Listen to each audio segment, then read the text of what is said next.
the person that can suffer the best is the most successful.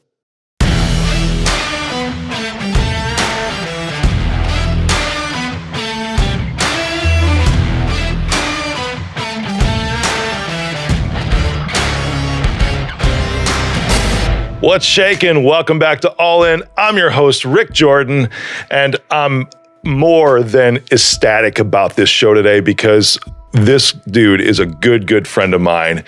He's a 10-year veteran of the U.S. Navy SEALs and has a 100% success rate at leading and planning 200 plus of the most challenging missions in the world's most intense environments. And now, over the last 12 years, he's reverse engineered this elite process, mindset, and systems, and he's a trainer and coach to help extraordinary entrepreneurs and managers to create unstoppable teams. Larry Yatch, welcome to the show. Hey, Rick. It's great to be here. I'm excited for this. This is going to be a blast. It is going to be a blast, man. I mean, we've hung out in the past, too, and I think we closed down a patio or two a couple years ago, too, man, and just had good conversations around everything, and that's what I'm looking forward to today, because it's I know a lot of your background, and what I've never talked about, though, really with you in person is kind of your transition. So let's start with because everyone hears Navy SEAL, right? And they're like, oh my God, that's amazing, which it is absolutely amazing. Dude, why did you even get into SEALs in the first place? So it all started with me in third grade with Top Gun. So I saw Top Gun and decided in the movie theater I was going to be a fighter pilot. And I found out about the Naval Academy and all the best fighter pilots came from there. So before third grade was over, I was dead set on becoming a fighter pilot, going to the Naval Academy, and started working towards that, which obviously isn't normal, right? And not much about me is. And then in about seventh grade, I found a book called The Men with Green Faces, which was a Vietnam era SEAL book. And by the end of the book, I was convinced that fighter pilots were pansies and I needed to be a Navy SEAL. So that was it.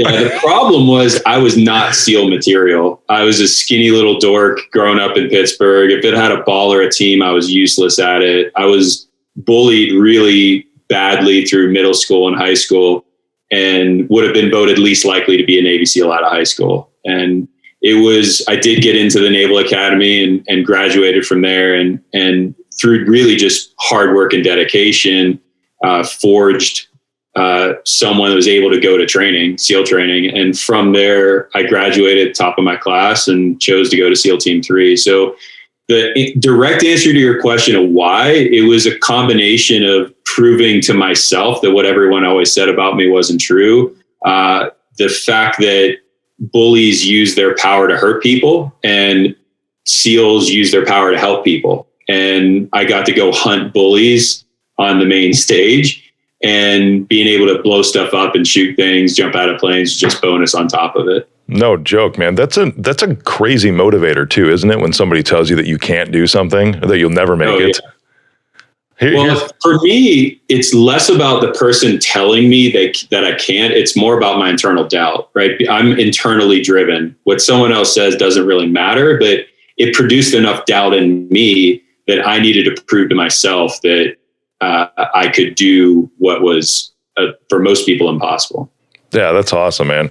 I think of the fighter pilot thing too, and I think you're a little too tall to be a fighter pilot now, aren't you? Yeah, it would. And the jet trainers, my roommate from the Naval Academy was 6'4", and when they get into the jet trainers, if you're going the jet route, you have to sign a waiver that says if you eject, you're acknowledging the risk that you're going to lose both legs. Oh God! If you're sitting at I think it's like 6'1", your sitting height, your knees are too long, so they get cut off by the as you eject out through the thing. So you have to accept the risk that if you mess up in training and have to eject, that you're losing your legs. Wow. Talk about pressure, man. That's insane. Don't screw up. Yeah, no kidding. Holy mother. This motivator that you had, the self-doubt that's inside of you, because I know now you train obviously a lot of high performance teams and all that. I'm curious, is that a healthy motivator, self-doubt? One for to a certain point, right? So, anytime one of the key things for being a SEAL is that external motivation isn't going to work. So external motivation is only going to get you so far. The guys that were in training because they wanted to press the girl on Friday or prove something to their dad or prove something to the bullies, they quit because that only produces so much power. Those of us that were internally motivated for any number of reasons. For me, it was still a proof thing, but it was a proof to myself. That's a much stronger ability to be able to produce more. Ultimately, where you have to get to is what I would equate to honor, right? Doing something for the good of the group instead of the good of the self. So in the first one, you're concerned with yourself, right? What do people think about me? That's pretty weak. Then what do I think about myself? Again, focus on the self. When you make that transition to not caring about the self and caring about the group more than the self, that's infinite power. And so everyone has to make that transition at some point if you're going to become a SEAL. Wow, that's intriguing. So do you see that transition over into an entrepreneurial space or a team space too, to where you're trying to instill that internally driven mindset?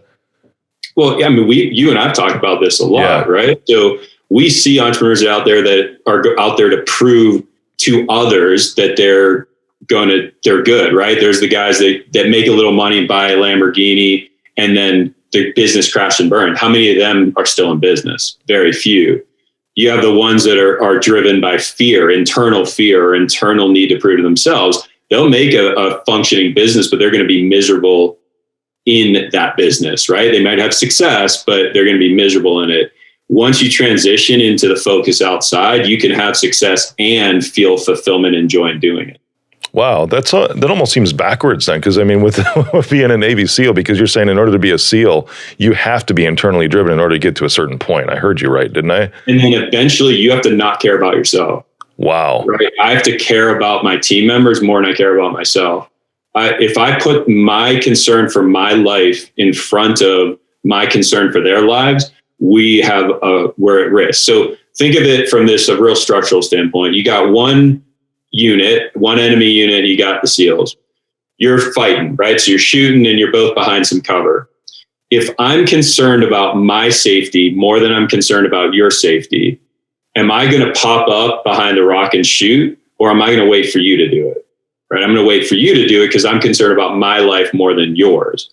If I, as a SEAL, am concerned about your life more than mine, as soon as there's a need to take action, 16 guys are going to take action immediately. So we're going to be faster and produce more force quicker than someone that's concerned with their own life. So it's altruistically selfish, right? I'm more likely to survive if I have 15 guys worried about me more than they're worried about themselves. If I'm worried about myself more than I'm worried about anyone else, I got one person worried about me.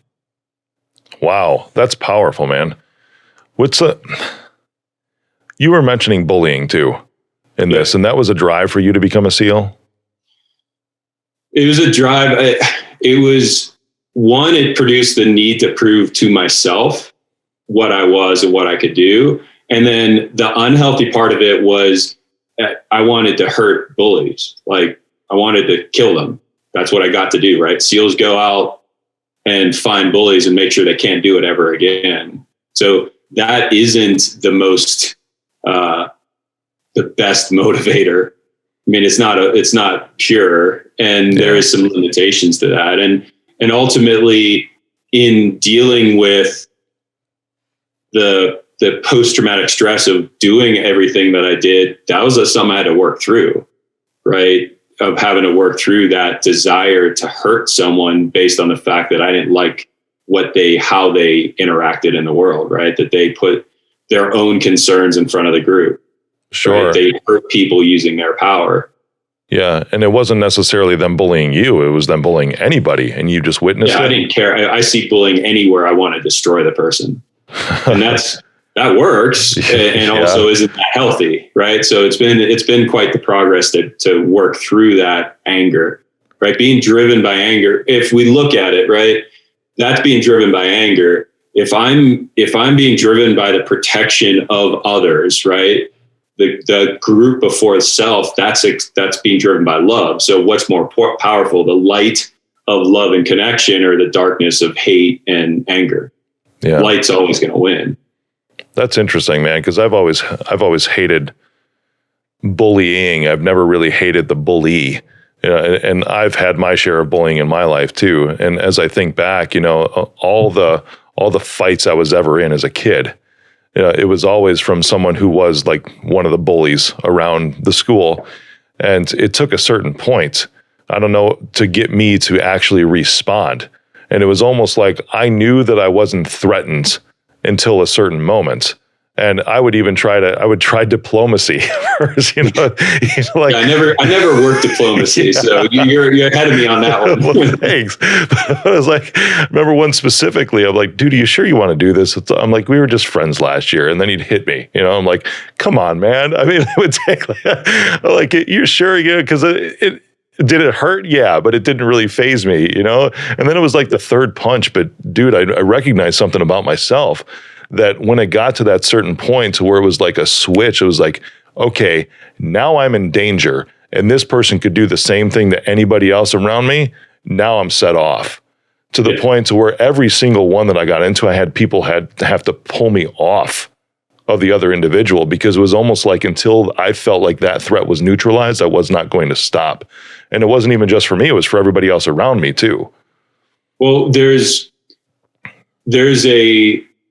a certain power in rage, right? In expressing that rage, but there's a huge limitation in it because the thinking part of the brain shut off for sure if you're in that rage. And that's, I think, a common misconception of what it's, at least for me. And I know my experience was shared by many of my team members. I can't speak to all of them, but most. The worst firefights that I was in was where I was the most zen, right? The most in what I would consider peace. The reason being is there was no emotional anger in it. Like I wasn't angry. I wasn't scared. I didn't feel anything. And it wasn't a matter of being driven by that rage or that need to protect. It was literally just a stimulus response, right? There's a threat and we respond to the threat. And my brain, my thinking part of the brain could completely go to rest, based on the fact that the training that I did knew that I would respond appropriately to the stimulus. And that's where I talk about doing your homework. It's the same thing in business.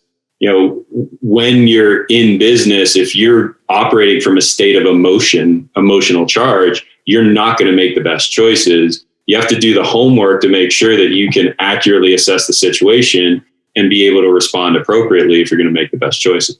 For sure. I've noticed that too, that when in business, and again, the last fight I was in was when I was like 13 years old, right? So I maybe have learned a thing or two and have a little bit more emotional intelligence since then. Yeah. At least, God, I hope so, right? But in business, I've noticed when I become fearful, and this has happened, to where there's a situation and it's really only involved money. And this is why I always go back to, if I ever get worried about money, that's when I actually start to have, if you want to call them money problems, right? To where it just doesn't materialize. But when I'm in a state to where it's like, it's just money, then everything starts to happen. I would relate that to the Zen state that you're talking about from a business perspective, to where I can make clear-cut decisions that aren't based from a position of fear or rage or survival. Well, this is, we've talked about this and we've actually worked on this together some. Is one of the unique perspectives that I have is that the biggest limitation to most entrepreneurs' growth are their unresolved traumas. And most people listening this, especially in the light of talk coming from a Navy SEAL, the immediate thought that you have in your head listening to this is, well, I don't have any big trauma. And what I've come to see 100% true is if you've been drawn into the entrepreneurial world, you had some traumas in your life to drive this, because normal people do not choose this hard of a life, right? It just doesn't. Like, they choose to be an accountant or choose to be a bank teller or choose to be a teacher, right? They don't choose this life that we've all chosen. And so your traumas have gotten you to this point and often produce some success, but they're also the biggest limitation to biggest growth, because the point of a trauma is to keep you in the past or keep you worrying about the future, and you can't make good choices from that. And being able to be in an environment where you can make accurate choices in the moment, that's where we assess the moment. We have our experience from the past to find the patterns and then make the good choices. That's where huge growth comes in. And no one's talking about this, at least not from this perspective, because most people don't believe they've been traumatized. For sure. And everything you hear from most gurus, if you want to call them that, is do more, produce more, put in more work, work the hours. And I know we had a conversation for everybody that's listening to. Larry is one of my coaches, an amazing coach. We had the conversation about what if it's easy? That's scary as shit for people like us, scary right? As shit, yeah. You're like, what are you talking about? Well, it can't be. Then I'll be a failure, right? No. Yeah. By the actual definition of success, right? People, I believe, have the wrong definition for success, that success is meeting a goal or objective. And if you define success as meeting a goal or objective, the next thing that you're going to say is, I'll ask, well, is success easy? Does it take work to produce success? And the answer is always yes. Like, yes, you have to work hard and struggle to be able to achieve an accomplishment and have success. And then I ask, well, what do you do next? Okay, you produce that accomplishment. What do you do? Well, I set another one. So that means that you're going to live a life of struggle with with little spikes of feeling successful until you set the next one. So then you have a whole life that sucked, regardless of how many accomplishments you produced, as opposed to I've changed the distinction for myself, because I learned that in school, right? Work hard, get a good grade, work hard to get good grades, get to a good school, work really hard to get a good school, get a good job, right? It just keeps going to success is an optimized daily experience that's sustainable over time. And that if I'm having an optimized daily experience and it's sustainable over time, then I have accomplishments, but the accomplishments aren't the point. It's the daily experience. If it's awesome today and going to be awesome tomorrow, I'm successful. If it sucks today, going to suck tomorrow, and 3 years from now, I'm going to have something good happen, I'm a failure. Wow, dude, that's hard hitting. Because it's especially for entrepreneurs, because they've spent their whole life, work hard today, struggle today, so that someday I'm going to have what I want. And then I get there and they do it again and again and again. No doubt. That's why we're all burned out. There's a phrase that I used to use because I didn't know any better at the time. And I used to say, embrace the suck. Yeah. And it was just like put your head down, get through it, because eventually someday things are going to be cool. So you can have a life of having it suck, and then someday it'll be happy, and then you'll do it again. That's what we all do. Mine was, I had it on the bottom of my computer. There's a difference between doing something and wanting to do something, which is the same thing. Like, well, I don't have to want to do this. I just have to do it. I'm like, yeah, that makes for an unsuccessful life, regardless of the accomplishments you produce. Yeah, no kidding. That's where, in your head, separate accomplishment from success. Those are two different things. An accomplishment is something that you produce in the world. Success is something you feel. I can produce an accomplishment in the world and feel miserable. That's not success. I can feel amazing and not produce an accomplishment. That's success. Wow, man. Is this something that you picked up when you were in SEALs? Because, I mean, 200 mission. Not at all. No? It's the exact opposite. It's the exact opposite. Like a hardcore opposite. Within that, we did nothing that didn't suck. Like, there's nothing. Like, I always talked about my experience with the SEALs. 90% of the time, it's the worst job in the world. It just sucks. I was gone 300 days a year. I didn't get to sleep in my own bed. And what was I doing when I was gone? I was in freezing cold water, scared for my life, getting shot at, blown up. I mean, they took anything I used to like to do, like dive and jump out of planes and shoot, and make it miserable. Camp, make it miserable, right? It sucked for 90% of the time. 8% of the time, it was pretty cool. Like, oh, I got to jump out of a plane. It was a sunny day. We got to go shoot and I had some fun shooting. It was okay. 2% of the time, it was unbelievable. Like, you could never believe that I got to do this thing or experience that thing. And so the whole philosophy of the SEALs is the person that can suffer the best is the most successful. So they built a machine that was the opposite, right? Think of training. Their whole point is to make you miserable mentally, physically, and emotionally every minute of every day and break you as a human being, not so they can build you up, just to break you so you'll go away. And it's only those that don't break that get to move on to the next thing that just gets harder. And it's just those that don't break that get to go to a platoon, go to an actual team and have it get harder and more dangerous and more miserable. That sounds just like what an entrepreneur does to themselves. It does all day long. And that's where I went into my first entrepreneurial endeavors were a freaking failure. We produced tons of money and changed thousands of lives and were absolutely miserable because I built it the same way I built it as a SEAL. Embrace the suck. I don't have to want to do it, just do it. Right? Produce accomplishment after accomplishment and make sure it's really hard and miserable the whole time. Like, it was a mess. And as I started turning the corner saying, I don't want to live like this my whole life, and started to say, wait a minute, what if I focused on producing an optimized experience for myself, my family, and my team today, and make the business support that, not be a slave to the business and be miserable, like turn the tables. Instead of me being there to service our business, what if the business was there to service me, my clients, and my team so that we all felt successful? And then everything changes. Wow. How did you come to that realization, man? Because it sounds like there was a shift and it's like, hey, I'm woke. I'm sure it didn't happen overnight like that, but how did you? Yeah. So it's actually a somewhat sad story. My dad, very successful, built a law firm from one person to, I think, 220 lawyers in Pittsburgh, huge law firm. He was a state Democratic chairman for 8 years in Pennsylvania in a key state, hugely successful person, and worked his whole life to make sure that my life, my sister's life, my mother's life was good. And finally decided to retire after all these years. And he and my mom, love of his life, 40 years together, were going to start traveling. So they went on a trip to Italy. My mom's from Italy, always wanted to go there. Had a 2-week trip, got back, and 3 days later, she had formed a blood clot in her leg on the flight, and it hit her heart. She was dead in 7 minutes.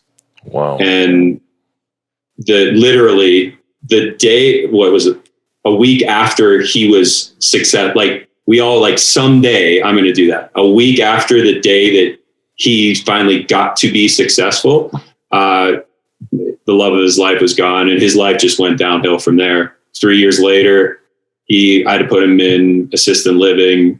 He had mental issues, money issues, and I realized that his life was going to suck for the rest of it. And so here's this guy that has done everything to make sure that everyone's life was good. He struggled and worked hard his entire life. When he finally got to be successful, he got to experience it for 2 weeks, and then it was over. And it was in driving back from helping him that I was like, holy shit, I'm doing the same thing. And worse yet, I'm building that model for my boys, and I'm doing it bigger than he did. They're going to do it bigger than me, and I don't want them to suffer like I have. And that's when it was literally, I was sitting in a truck stop halfway between North Carolina and Minneapolis, right, kind of trying to figure out what was going on, writing in a journal. And it hit me like a lightning bolt. Fuck this. I'm not doing it. We're changing it. I think we all need those fuck this moments. Exactly. For real, dude. I could, count maybe on just one hand how many times I've had that. And I hope that most people don't have more than that amount of time. Exactly. Because you got to build a whole lot of crap to get to that point. No doubt, man. You started SEAL Team Leaders, right? Did you start that before this moment that you had? I started it about 3 or 4 months after. So at this point in time, we were running 3 successful companies. We had one company that did personal safety, self-defense in Minneapolis. We had a 10,000 square foot facility. We were training 3,000 people a year in that. We had a second company doing student safety, anti-bullying, and leadership development for middle schools and high schools. At the height, we had 40,000 kids in the Midwest going through these programs. And then we had a leadership development company where we were servicing billion-dollar companies in the kind of traditional consulting sense, where we would show up and train everyone in the organization monthly. Had a series of other SEALs that would travel with me, and I was miserable. It was horrible. And wherever I put my attention, that company would do well and the other two wouldn't, and it would suck all the money. So no matter what, how much money we're making anywhere, we never got any, right? Like Danny and I, my partner and wife, never had it. Never. We were always 6 weeks from being broke. There are times we're making millions. We're making almost 250,000 a month between the three companies, and we're still 6 weeks from being broke. And at that moment that I got back, I sat down with Ann and said, this is what I now realize. We've created this prison where we're going to be miserable until someday when we're going to be successful, we're going to identify that we don't even like it, and then we're going to die. And so we got to change it. So we sold our self-defense company to our partners. We shut down the school company. We fired everyone but one of our clients, and we couldn't fire one of our clients because we had a contract for the next 6 months. And we went from producing, like I said, probably 200 grand a month to zero. We had zero income.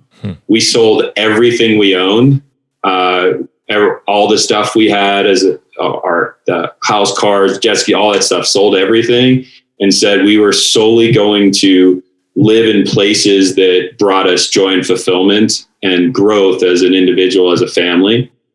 And we were going to rebuild the business to serve our lifestyle. And so that was the start of SEAL Team Leaders. That's amazing, man. Oh, yeah. And for anyone listening, I don't suggest going this route. Like, you don't have to go this route. Don't blow everything up. Yeah. Or do it. Like for us, it was absolutely gave us freedom. And, it was really scary we had no revenue for 6 months or very little. And then to build it from $1,000 a month to now, we're just closed our first $100,000 month. And these are not big sales. I mean, it's a huge progression from where we were and we have a team that supports us. I'm not doing everything. Yeah. It's just a completely different model. We needed to blow up our entire life to build it in a way that was going to support us. And you probably keep more of the money now too. Oh yeah. A lot more. Yeah. Isn't that insane? You can actually have less revenue, but make more.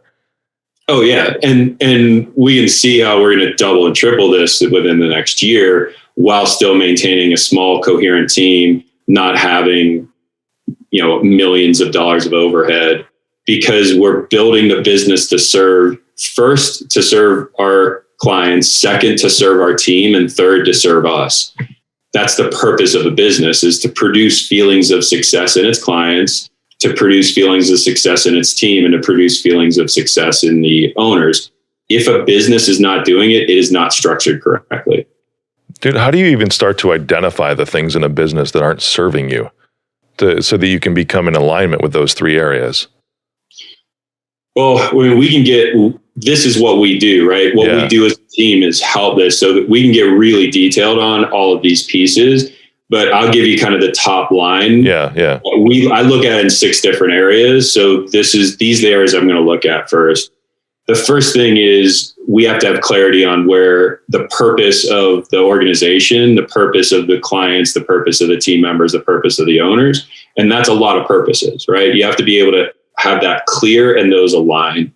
The next thing and the most important thing for doing that is team. So most of the time, your issues in a business are based on you have the wrong team and or that team can't coordinate action. So that's where I'm going to focus next. If we aren't producing if we're clear on what success looks like for our clients, our team, and our owners, right? That's the purpose. then if we're not doing that, then it's not the right team. We're not coordinating action well. If the team is in place and we're still not producing the success we want, now it's a behavior issue. So we have to look at what individual behaviors in clients, team members, and owners are not in alignment with the team we need to produce the success we want. After that, we get into self-regulation. So our ability to change behavior depends on our ability to self-regulate mentally, physically, and emotionally. So if I have clear vision, success, I have a good team, I have effective behavior, but there's going to be ineffective ones, then self-regulation enables me to change it. And from that's the core. Then we get into leadership. So now I have to figure out how to bring those 4 things from myself to everyone else. And then the last piece is planning. Now that I have individual high performance, I can lead those high performers. Now I can finally put a plan together for success. Wow. That's kind of our core philosophy. Yeah, no kidding. Do you think it starts with the owners, or does it start with the clients or the team when you go into this? Or do you work on all simultaneously? You got to do all of them, right? Because what produces a feeling of success in a client is different than what produces a feeling of success in a team member is different than produces a feeling of success of an owner. So you have to do it from each perspective. And where most organizations have is, one, they don't know. Like if you actually ask them, they don't know what that is. If a company knows what those 3 things are, they often don't look to see if they align. And my job as the CEO is to make sure that the purposes of each of those groups align. They nest. Like I talk about the Russian dolls that, there's always another one inside of it. They all look different. They're all painted different, but they're all the same shape. So they fit together. Same thing with this. Nice. And then each one of those I'm layering the same way, right? How do I team with the clients? How do I team internally? How do I team as owners with the clients, with the team?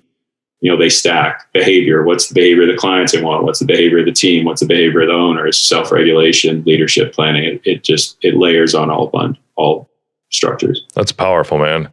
You know what else is powerful is I know what I'm going to get you for Christmas now.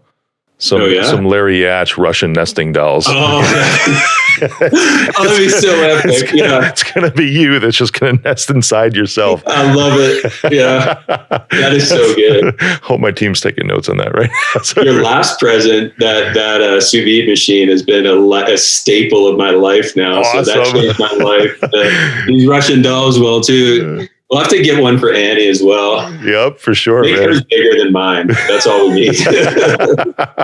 That's hilarious. For everybody else listening, sous vide is the way you have to go for cooking pretty much everything.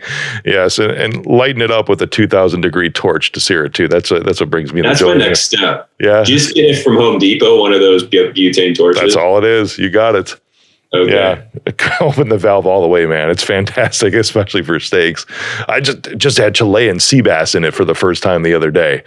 Wow, that was like butter bass, man.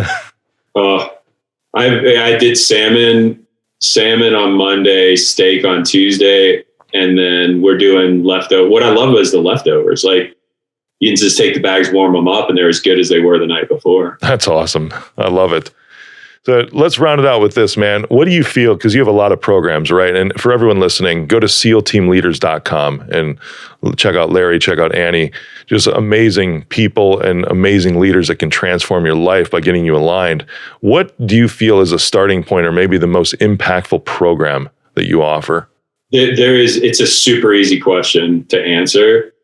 And it's based on my need to do things the hardest way possible.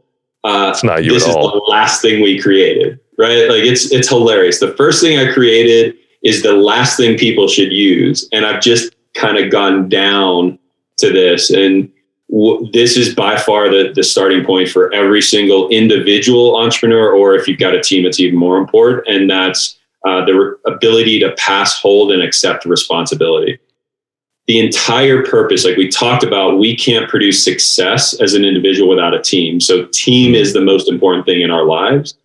And the only purpose of a team is to be able to share responsibilities. And every organization and every person I've ever seen doesn't know how to do that effectively. We don't, and that's what blew my mind. being a SEAL, if you committed to doing something, you did it every time and usually did it above my expectations. So I was spoiled that like, if someone says they're going to do something, they did it every time. I got into my first company and I couldn't get anyone to do anything completely ever. Like it was 100% opposite. Like it was a rare instance that someone actually did what they said they were going to do to the standard of performance they accepted. And so in every organization, imagine what it would be like if everyone, when they made a commitment, they met their commitment to the standard agreed upon. You know, what would that mean for the organization? Wow.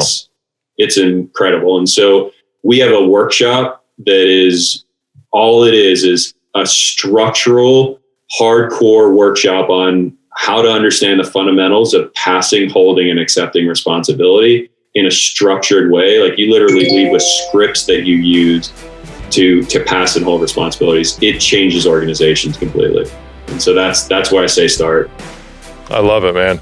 Larry Yatch, SEALTeamLeaders.com. Brother, thank you for being on. Bless it. Everybody needs to hear this message, man. I love you huge, and I'll take off my shirt for you now. Cool. Awesome. We can have a flex off. Yeah. Thanks, brother. What's shaking? Thank you for joining me on the All In Podcast. Click the subscribe button and smash that bell for notifications. Text me, 312-535-8520. Follow me on social media at Mr. Rick Jordan. See you next episode. I am Rick Jordan, and I approve this message.